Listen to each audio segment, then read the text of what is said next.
Dear students, welcome to lesson 4.09 in Indian financial system. We will be continuing our discussion on merchant banking. Now we move on to services offered by merchant banks. As I discussed earlier, this will be a slightly large topic. We'll have to split it across to, I think, 5 or 6 lessons. Each lesson will deal with maybe 1 or 2 services. So let's start off with the first service provided by merchant banks. Or we will rather list out all the important 14 services offered by merchant banks. Merchant banks, as we discussed earlier, offer a diverse range of services. വ്യത്യസ്തങ്ങളായ services ആണ് merchant banks offer ചെയ്യുന്നത്. The range of services offered by merchant banks is as diverse as the demands for services placed before merchant banks. പല വ്യത്യസ്തമായ സേവനങ്ങളും ആളുകൾ merchant ബാങ്കുകളിൽ നിന്ന് ആവശ്യപ്പെടുന്നു. അപ്പോൾ അതിനനുസരിച്ച് തന്നെ merchant ബാങ്കുകൾ അത്രയും വ്യത്യസ്തമായ സേവനങ്ങൾ ജനങ്ങൾക്ക് നൽകാനും ബാധ്യസ്ഥരാണ്. ഏതൊക്കെയാണ് merchant ബാങ്ക്സിന്റെ സർവീസസ് എന്ന് നോക്കിക്കഴിഞ്ഞാൽ ഇവിടെ എഴുതിയിട്ടുണ്ട് ലിസ്റ്റ്. ഞാനത് വായിക്കാമെന്ന് മാത്രം. One is corporate counselling, project counselling, ഒരേപോലെയുള്ള 2 തരം counselling services. 3 credit syndication and project finance. 4th is issue management. 5th is underwriting, portfolio management, leasing. 8th is NRI services. 9th venture capital financing. 10th bill discounting. 11th advisory services on M&A. M&A എന്ന് പറഞ്ഞാൽ mergers and acquisitions. 12th is arranging offshore finance. 13th fixed deposit brokering. 14th miscellaneous service. Not many of these points will be familiar to you. നമ്മൾ പല ഘട്ടങ്ങളിലായിട്ടെങ്കിലും നമ്മൾ ഇത്തരം കാര്യങ്ങളൊക്കെ discuss ചെയ്തിട്ടുണ്ടായിരിക്കും. Especially issue management we have discussed. Leasing somewhere we have discussed. Underwriting we will be discussing. We have discussed in small detail earlier. Portfolio management I think we might have discussed earlier. അങ്ങനെ പല പോയിന്റ്സും നമ്മൾ discuss ചെയ്തിട്ടുണ്ട്. Some are easy to understand. Services to NRIs very easy to understand. Arranging offshore finance, വിദേശങ്ങളിൽ നിന്ന് funds arrange ചെയ്യുക, easy to understand. Fixed deposit brokering, fixed deposits arrange ചെയ്ത് കൊടുക്കുക, ഇതൊക്കെയെല്ലാം നമുക്ക് മനസ്സിലാക്കാവുന്ന കാര്യങ്ങളാണ്. But still, as part of a topic, we'll study all these things in various levels of detailing. ചിലത് വളരെ detail ആയിട്ട് പഠിക്കാനുണ്ടാവും, എസ്പെഷ്യലി ഇഷ്യൂ മാനേജ്മെന്റ് ഒക്കെ വളരെ ഡീറ്റെയിൽ ആയിട്ട് പഠിക്കാനുണ്ടാവും. അണ്ടർറൈറ്റിംഗ് ചിലത് അത്ര ഡീറ്റെയിൽ ആയിട്ട് പഠിക്കേണ്ട ആവശ്യമില്ല. ഫിക്സഡ് ഡെപ്പോസിറ്റ് ബ്രോക്കറിംഗ് അത്ര ഡീറ്റെയിൽഡ് ആയിട്ട് നമ്മൾ പഠിക്കേണ്ട ഒരു ആവശ്യം വരുന്നില്ല. So let's proceed. Corporate counselling. അപ്പോൾ നമുക്കറിയാം കൗൺസിലിംഗ് എന്ന് പറഞ്ഞാൽ fundamentally counselling refers to an advisory service അല്ലേ. നമ്മൾ പല രീതിയിലുള്ള കൗൺസിലിംഗിന് പോകുന്നുണ്ട്. We go for psychiatric counselling, we go for educational counselling, we go to a doctor for physical checkup counselling. അപ്പോൾ എന്ന് പറഞ്ഞ പോലെയാണ് കോർപ്പറേറ്റ് കൗൺസിലിംഗ്. കോർപ്പറേറ്റുകൾക്ക് പെർഫോമൻസിന് വേണ്ടിയിട്ട് അഡ്വൈസ് നൽകുന്നതിനെ, അതായത് കോർപ്പറേറ്റ് പെർഫോമൻസിന്മേലുള്ള ഒരു അഡ്വൈസിനാണ് നമ്മൾ കോർപ്പറേറ്റ് കൗൺസിലിംഗ് എന്ന് പറയുന്നത്. ഒരു സ്ഥാപനത്തിന് എഫിഷ്യന്റ് ആയിട്ട് വർക്ക് ചെയ്യാൻ, നന്നായിട്ട് പെർഫോം ചെയ്യാൻ, അങ്ങനെ ചെയ്തു കഴിഞ്ഞാൽ സ്ഥാപനത്തിന് will bring in more profits. അതായത് more efficient working will lead to more profits. More profits will lead to better image in capital market. Profitable company pays dividend regularly. അങ്ങനെയൊക്കെ വരുമ്പോൾ it leads to appreciation of share value. അതായത് shareholders ആണ് ultimate owners of the company, so they need to be benefited.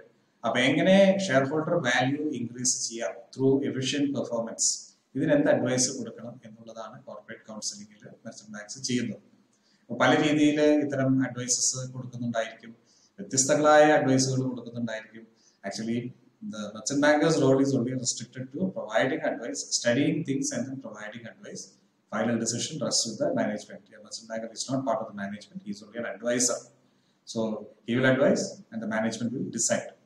അപ്പോൾ ഇതിനു വേണ്ടിയിട്ട് merchant bankers will analyze organizations current performance, ഇപ്പോഴത്തെ performance എങ്ങനെയാണ്, past performance എന്തായിരുന്നു, and they will analyze the current performance with the past performance as well as with opportunities in future. ഭാവിയിലേക്ക് നമുക്ക് എന്തെല്ലാം performance scale up ചെയ്യാൻ എന്തെല്ലാം ചെയ്യാൻ സാധിക്കും എന്നുള്ളതെല്ലാം നമ്മൾ പരിശോധിക്കുന്നു. പിന്നെ അതുകൂടാതെ to improve performance, to make your organisation efficient, they will suggest on various parameters like how to restructure or how to reorganise your organisational goals. ഒരുപാട് ഗോൾസ് ഉള്ള ഓർഗനൈസേഷൻസ് ഉണ്ടാവും. It is better to focus on a few maybe, or maybe you are not focusing on certain goals which are present now in the form of an opportunity to be grabbed. പുതിയ ഒരു മേഖലയിലേക്ക് ഇപ്പൊ തന്നെ നമ്മൾ കാലെടുത്ത് വെക്കണം. It is an opportunity which is too good to be missed. അപ്പൊ നമ്മൾ അത് നമ്മളുടെ ഒരു ഗോളാക്കി മാറ്റണം. whether you are having a deficiency of goals, whether you are having a surplus of goals, the merchant banker should be able to advise you on what to dump and what to bring on board. പിന്നെ man power restructuring. Very often organisations fall under the trap of being emotionally or attached to manpower. ഇന്നത്തെ കാലത്ത് the times of lifetime employment. Concept of lifetime employment in one organization is gone. Already it is not there. By the time you enter into the job market, there won't be anything like that. There will not be any stigma attached to coming out of a job also. How to restructure manpower in accordance with uncertainty, volatility. Volatility, uncertainty. ഇതൊക്കെ ഈ കാര്യങ്ങളൊക്കെ ഇന്ന് വളരെ common ആണ്. നമുക്ക് business ഇല്ലെങ്കിൽ then how do we carry on manpower? ആൾക്കാരെ കൊണ്ടുപോകാൻ നമുക്ക് സാധിക്കില്ല. So how to shed manpower? Manpower എങ്ങനെ നമുക്ക് ഒഴിവാക്കാം? Or how to move manpower from certain divisions which have excess manpower to divisions which do not have manpower. Manpower rationalization. ഇതെല്ലാം manpower restructuring വരുന്നു. Operational scale. Suppose you have huge capacities but you are not operating to scale. Then why don't you look at some export markets?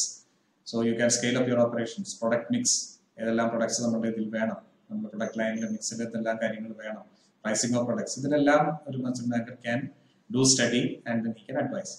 പിന്നെ ഇത് കൂടാതെ merchant banks also offer other services. വേറെ പല സർവീസസും merchant banks offer ചെയ്യുന്നുണ്ട് corporate കൗൺസിലിംഗിന്റെ പാർട്ടായിട്ട്. Maybe the next slide will give you a fair idea of what all things merchant banks do or merchant bankers do as part of corporate counseling. Around 10 points. If you go through in detail, you will find that these points start from preparation of a project. ഒരു initial stage, ഏറ്റവും small stage ആണ്, അല്ലെങ്കിൽ ഏറ്റവും first stage ആണ് preparation of project അല്ലെങ്കിൽ project profile. നമ്മൾ എന്ത് ചെയ്യാൻ ഉദ്ദേശിക്കുന്നു എന്നുള്ളതിന്റെ ഒരു പ്രോജക്റ്റ് നമ്മൾ പ്രിപ്പയർ ചെയ്യുന്നത്. എന്നിട്ട് വേണം നമുക്ക് ഇത് ആൾക്കാരുടെ കയ്യിൽ കൊടുക്കാനും ഫണ്ടിങ് വാങ്ങിക്കാനും ക്ലിയറൻസുകൾ എടുക്കാനൊക്കെ.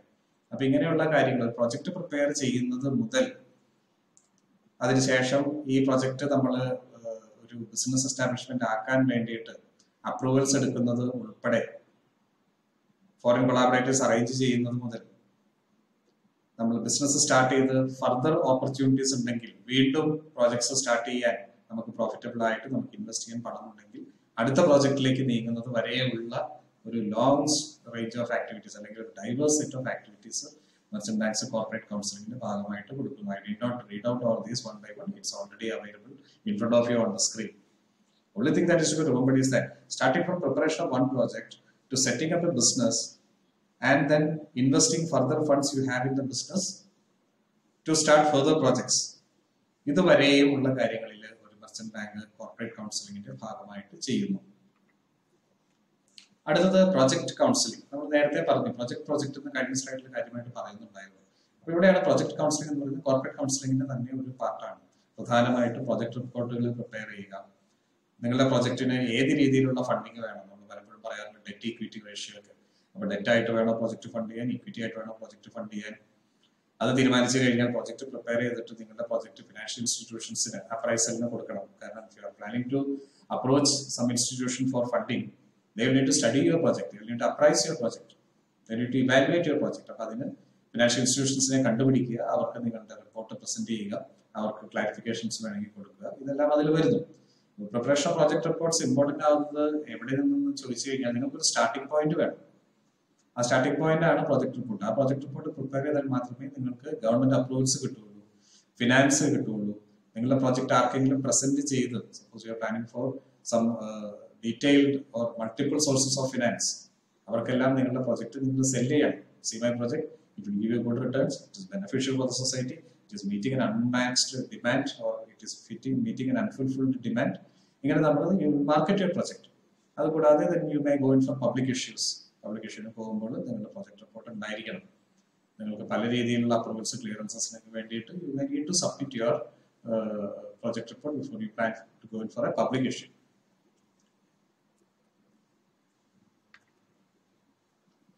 പ്രോജക്ട് കൗൺസിലിംഗിന്റെ മറ്റൊരു പാർട്ടാണ് ഫിനാൻസിങ് ദ പ്രോജക്ട്. ഇതിന് മുൻപ് നമ്മൾ കണ്ടത് പ്രോജക്ട് കൗൺസിലിംഗ് നമ്മൾ കണ്ടു. പ്രോജക്ട് കൗൺസിലിംഗിന്റെ മറ്റൊരു പാർട്ടാണ് ഫിനാൻസിങ് ദ പ്രോജക്ട്. ആദ്യത്തേത് പ്രിപ്പറേഷൻ ഓഫ് പ്രോജക്ട് റിപ്പോർട്ടാണ്.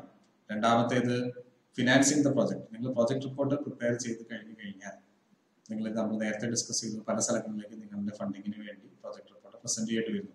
അപ്പൊ ഏതൊക്കെയാണ് ഈ പല സ്ഥലങ്ങൾ? പല സ്ഥലങ്ങൾ എന്ന് പറഞ്ഞാൽ അത് കൂടുതലും എക്സ്റ്റേണൽ സോഴ്സസ് ഓഫ് ഫണ്ട്സ് ആയിരിക്കും. പുറത്തു നിന്ന് കിട്ടുന്ന ഫണ്ട്സ്, അതായത് ബാങ്കുകളിൽ നിന്നോ ഫിനാൻഷ്യൽ ഇൻസ്റ്റിറ്റ്യൂഷൻസ് നിന്നുള്ള ലോൺസ്, പിന്നെ പ്രൈവറ്റ് ഇൻവെസ്റ്റേഴ്സ്, അതല്ലെങ്കിൽ പബ്ലിക് ഇഷ്യൂ നടത്തുമ്പോൾ ചെറിയ ചെറിയ റീറ്റെയിൽ ഇൻവെസ്റ്റേഴ്സ്. അപ്പോൾ your external sources of funds can be varied. അപ്പോൾ ഇവർക്കെല്ലാം നിങ്ങളുടെ പ്രോജക്ട് റിപ്പോർട്ട് വേണ്ടി വരും. അപ്പോൾ നിങ്ങളുടെ മെർച്ചന്റ് ബാങ്കർ ആണ് നിങ്ങളുടെ സോഴ്സ് ഓഫ് ഫണ്ട്സ് എല്ലാം സ്റ്റഡി ചെയ്ത് നിങ്ങൾക്ക് അതിന് വേണ്ട റെക്കമെൻഡേഷൻസ് തരിക. അപ്പോൾ സോഴ്സ് ഓഫ് ഫണ്ട്സിൽ നമ്മൾ ഇവിടെ പറഞ്ഞത് എക്സ്റ്റേണൽ സോഴ്സസ് മാത്രമാണ്. ഇത് കൂടാതെ ഇന്റേണൽ സോഴ്സസ് ഉണ്ടായിരിക്കും. പ്രൊമോട്ടേഴ്സ് അവരുടെ കുടുംബ സ്വത്തായിട്ടോ അവരുടെ പേഴ്സണൽ കോൺട്രിബ്യൂഷൻ ആയിട്ട് ഇടുന്നതുണ്ടായിരിക്കും. എക്സിസ്റ്റിംഗ് കമ്പനികൾ ഉണ്ടെങ്കിൽ ആ കമ്പനികളുടെ ഇന്റേണൽ റിസർവ്സ് കഴിഞ്ഞ ഒരുപാട് വർഷങ്ങളിലെ പ്രോഫിറ്റ്സ് ഉണ്ടായിരിക്കും. ഇത് കൂടാതെയാണ് നമ്മൾ നേരത്തെ പറഞ്ഞ എക്സ്റ്റേണൽ സോഴ്സസ്, ബാങ്കുകൾ, പ്രൈവറ്റ് ഇൻവെസ്റ്റേഴ്സ്, റീറ്റെയിൽ ഇൻവെസ്റ്റേഴ്സ് എല്ലാം വരുന്നത്. ഇതിന്റെ ഒരു ഐഡിയൽ മിക്സ് എന്തായിരിക്കും, ഇന്റേണൽ സോഴ്സ്, എക്സ്റ്റേണൽ സോഴ്സ് എത്രയായിരിക്കും, ഇതെല്ലാം merchant banker will study and advise and you need to decide. ഈ mix of finance merchant banker consider ചെയ്യുന്നതിന് പ്രധാനമായിട്ടും 3 പാരാമീറ്റേഴ്സ് ആണ് ഉള്ളത്. അറേഞ്ചിങ് ഫിനാൻസിൽ 3 പാരാമീറ്റേഴ്സ്. ഒന്ന് first one is cost of finance. Interest rates എത്രയായിരിക്കും, നിങ്ങൾക്ക് you can have varied cost in finance, അല്ലെ very high level of interest റേറ്റ്സിൽ നിങ്ങൾക്ക് ഈസി ടേംസിൽ ചിലപ്പോൾ കിട്ടുമായിരിക്കും. Or you will get very low rates of interest but on extremely tough terms. ഇതെങ്ങനെ വേണമെങ്കിലും വരാം. Cost of finance refers to the interest payout you have to pay for loans. Then rules and regulations in force. ചില രാജ്യങ്ങളിൽ നിന്ന് നിങ്ങൾക്ക് funds കൊണ്ടുവരാൻ സാധിക്കില്ല. Take the case of China, for instance. Now they can't invest in Indian companies without the prior approval of the government. This is very difficult to come by in the current conditions. അതുപോലെ there may be some limitations on foreign investment. വിദേശ രാജ്യങ്ങളിൽ നിന്നുള്ള ഇൻവെസ്റ്റ്മെന്റിന് ചില limitations, ചില limits government fix ചെയ്തിട്ടുണ്ടായിരിക്കും. Then there could be terms being negotiated by various lenders. Some lenders may demand a presence on the board of directors. They would like to be present at the time the board of directors meet to take decisions. അതായത് company മാനേജ്മെന്റിലെ ഒരു seat ചിലപ്പോൾ ചില lenders will discuss. You may not be willing. അപ്പൊ ഇതെല്ലാം കൂടെ പരിഗണിച്ചാണ് merchant banker will decide upon financing the project. അപ്പൊ 2 കാര്യങ്ങളാണ് പ്രോജക്ട് കൗൺസിലിംഗിന്റെ ഭാഗമായിട്ടുള്ളത്. First is preparation of project report. Second is financing the project. Project finance arrange ചെയ്യുക. അപ്പൊ ഇത് 2 ആക്ടിവിറ്റീസ് ആണ് മെർച്ചന്റ് ബാങ്കിങ്ങിന്റെ സർവീസസിൽ. 2 കാര്യങ്ങളാണ് നമ്മളിവിടെ പഠിച്ചത്. First was corporate counselling. നമ്മൾ പറഞ്ഞ പോലെ ജനറലി ഒരു കോർപ്പറേറ്റിന്റെ പെർഫോമൻസ് ഇംപ്രൂവ് ചെയ്യാൻ വേണ്ടി കോർപ്പറേറ്റ്സിന് മെർച്ചന്റ് ബാങ്ക്സ് പ്രൊവൈഡ് ചെയ്യുന്ന അഡ്വൈസറി കൺസൾട്ടൻസി സർവീസസ് ആണ് കോർപ്പറേറ്റ് കൗൺസിലിംഗ് എന്ന് പറയുന്നത്. Corporate counseling, a detailed list of activities which form part of corporate counseling.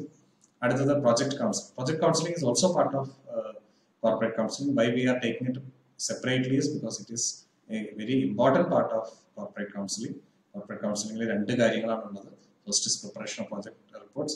Second is financing the project, arranging funds for the project.